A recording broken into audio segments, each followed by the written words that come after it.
Thank you, and welcome to your beautiful family. And as you and I talked about in my office, I was hit by a car. Yes. At age 5 out in the middle of the street, and hurts a lot. And then you told me about your wife's story as well. So it's something that we both understand from personal experience, and it actually is why I focus so much on auto safety. Yes. As an issue. Very personal to me, and I know what happens to families when they're affected. So I've repeatedly urged transportation leaders to prioritize safety, and I'm glad to hear that you will do so. At the moment, the National Highway Transportation Administration is conducting an investigation into a number of car manufacturers, including Tesla's full self-driving.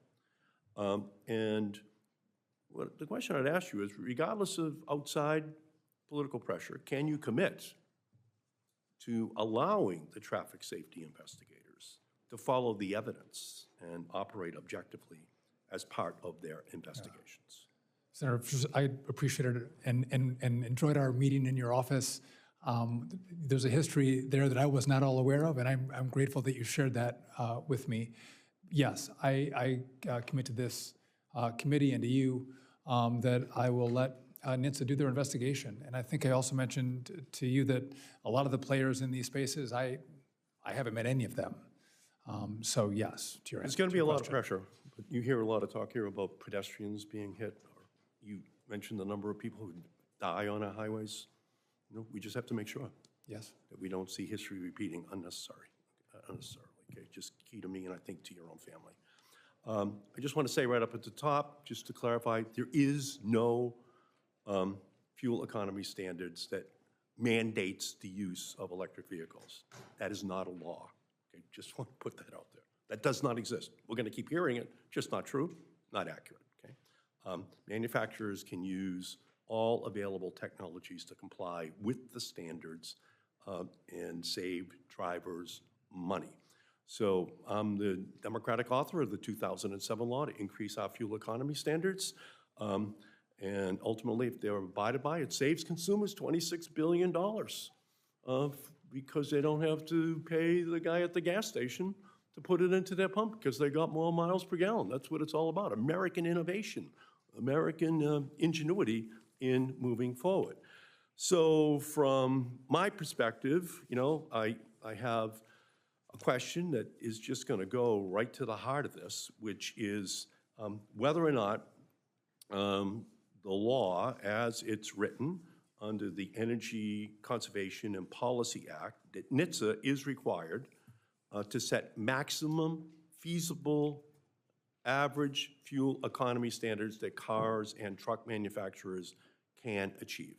If confirmed, will you follow the law in setting these standards and setting the maximum feasible fuel economy standards as supported by the technological evidence provided to your agency? Senator, I have all respect for the body that I also served in. I will follow the law.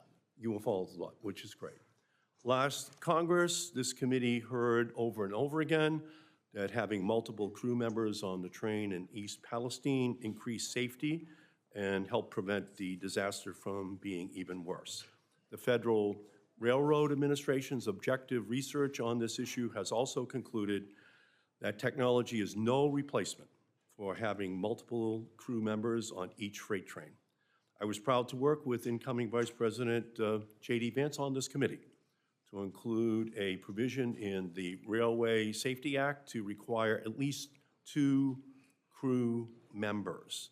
The Federal Railroad Administration has also now imposed this requirement. So if you are confirmed, do you support the requirement that freight trains have 2 crew members? Can I just take a moment? What happened in East Palestine, I think all of us on the committee were horrified by what happened to the community, what happened to their air and their water. And I share in that and want to make sure that we have the utmost safety in regard to rail. I believe, again, you worked with the vice president. I'm sure that he'll have a position on the two-person crew, which will flow down to the Department of Transportation, which I'll abide by. Well, again, the Federal Railroad Administration has imposed that requirement already. Will you stand by that Yes. requirement? Yes. You will. Yeah. Okay, well, that's important for us to hear. Thank you, Thank you. Madam Chair. Thank you. I want to thank Senator